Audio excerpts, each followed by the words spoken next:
tous, j'espère que vous allez bien. Moi je suis super heureuse de vous retrouver aujourd'hui avec cette nouvelle vidéo. Alors aujourd'hui j'avais envie de partager avec vous mes bonnes astuces pour pouvoir trier convenablement votre dressing.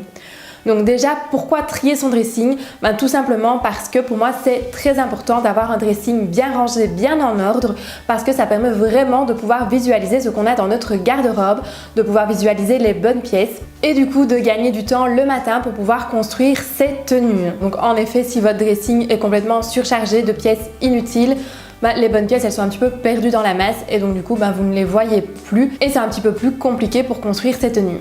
Donc déjà pour bien trier son dressing, pour moi la première étape c'est de pouvoir mettre de côté les pièces qui sont abîmées. Donc les pièces abîmées, qu'est-ce que ça veut dire? Ce sont les pièces pour lesquelles il manque un bouton, pour lesquelles la tirette ne va plus, il y a un petit trou, un petit accroc, des petites choses comme ça. Et donc là on peut considérer que la pièce est abîmée. Si vous pensez que la pièce est abîmée mais réparable, vous pouvez la mettre sur un tas à part, en comptant bien entendu que le but c'est de la faire réparer dans les plus brefs délais et pas de la laisser traîner là pendant encore plusieurs saisons. Si maintenant c'est une pièce que vous savez pertinemment que vous n'allez pas faire réparer ou qui n'est tout simplement pas réparable, à ce moment-là on la met à part et ce tas-là ce sera soit pour jeter si c'est vraiment trop abîmé, soit pour donner. Alors la deuxième chose, toujours un petit peu dans le même principe, c'est de trier les pièces mais qui ne conviennent plus au niveau de la taille. Donc dans votre dressing, vous avez peut-être des pièces qui sont soit trop petites, soit trop grandes et donc du coup qui ne vous servent pour le moment à rien parce que vous ne les portez pas, qui prennent de la place pour rien. Donc ces pièces-là, de nouveau, je vous conseille de les mettre à part. Donc ce que je vous conseille aussi, c'est de mettre de côté les pièces que vous n'avez plus portées depuis 2 saisons ou plus. Pourquoi? Tout simplement parce que si vous ne les avez pas portées depuis 2 saisons ou plus, il y a des chances que vous ne les portiez pas non plus cette saison et donc ça prend de la place inutile dans la garde-robe et il vaut mieux pour ça les mettre à part. Donc moi personnellement ce que je fais dans ce cas-là, c'est que les pièces que j'ai plus portées depuis 2 saisons ou plus, je les mets vraiment à part, soit dans un gros sac, soit dans une caisse en carton et je les laisse là encore pour la saison entamée. Donc c'est à dire que si c'est par exemple une pièce d'hiver, que je n'ai pas mis les 2 hivers précédents, qu'on est toujours en hiver et que je trie mon dressing, je vais la mettre à part, donc comme je vous disais, soit dans un sac, soit dans un carton, peu importe. Je vais mettre tout ça dans ma cave ou dans mon grenier ou là où je trouve de la place. Et si je ne repense pas à cette pièce-là, si cette pièce-là ne me manque pas, si je ne me dis pas oui tiens c'est vrai j'avais ça, j'irai bien le rechercher. Donc en gros si j'ai pas envie de porter cette pièce-là pendant toute la saison, à ce moment-là je sais que cette pièce-là elle n'était pas utile dans ma garde-robe et je sais à ce moment-là que je vais pouvoir soit de la donner, soit de la vendre. Donc à ce niveau-ci du tri, vous avez normalement 4 tas différents de vêtements. Donc tout d'abord les vêtements abîmés que vous ne gardez pas, que vous allez jeter ou donner. Les vêtements à réparer, donc qui eux vous comptez les garder dans votre dressing mais à faire réparer au plus vite. Les vêtements pour lesquels vous avez un doute, que vous allez laisser dans une pièce à part, que vous n'allez pas garder dans votre garde-robe ou dans votre dressing mais que vous allez quand même garder à la maison. Et enfin, les pièces que vous allez garder dans votre dressing. Pour les vêtements que vous ne gardez pas, donc je vous conseille soit de faire un vide dressing si vous voulez gagner un petit peu d'argent sur ces vêtements-là, soit de vous renseigner auprès des associations de votre quartier, de votre région, de votre commune, peu importe, pour voir si ça ne pourrait pas faire plaisir à des personnes qui sont un petit peu plus dans le besoin. C'est l'occasion aussi de faire une bonne action. Pour les vêtements que vous allez garder, pour les vêtements que vous comptez garder dans votre dressing, là je vous dirais que c'est l'occasion justement de les ranger, de bien les ranger dans votre dressing pour de nouveau avoir plus facile de construire votre tenue le matin. Donc de nouveau mon petit conseil ce serait vraiment de trier par coupe.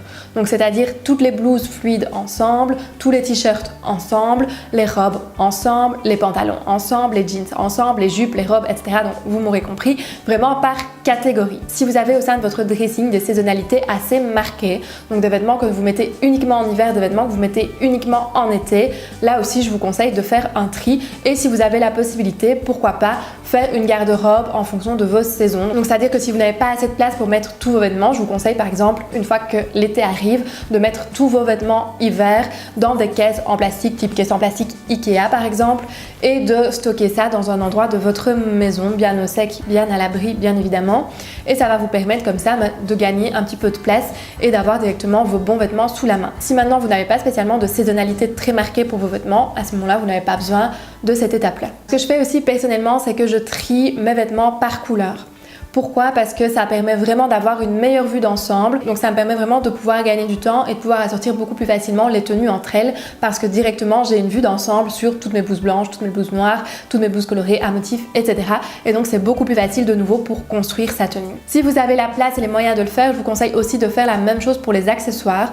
Donc de trier un petit peu vos accessoires aussi entre eux, les sacs, les chapeaux, les bijoux, etc. Et ça vous permet de gagner du temps pour ne pas devoir chipoter le matin à chercher votre paire de boucles d'oreilles, à chercher vos bracelets ou à avoir les bijoux entremêlés, etc. Donc de nouveau, trier ses accessoires, c'est aussi une grande facilité. Alors je sais que parfois commencer à trier son dressing, c'est un petit peu pénible, on n'a pas envie, c'est le genre de truc qu'on reporte et qu'on reporte encore et encore parce que c'est vrai que c'est pas très gai, c'est pas très marrant, mais vous allez voir qu'une fois que vous êtes lancé, ça ira tout de suite beaucoup mieux et il faut vraiment être sûr de soi dans le sens où si on sait qu'on ne portera plus la pièce, on ne se cherche pas 36 000 excuses et on se dit ok, cette pièce là elle prend de la place inutile dans ma garde-robe, je préfère avoir plus de place pour que mes vêtements restent beaux parce qu'avoir trop de vêtements qui sont empilés les uns sur les autres, serrés les uns contre les autres, ça les abîme aussi, il n'y a rien à faire. Donc du coup c'est mieux d'avoir une garde-robe qui est quand même assez espacée, une garde-robe qui respire.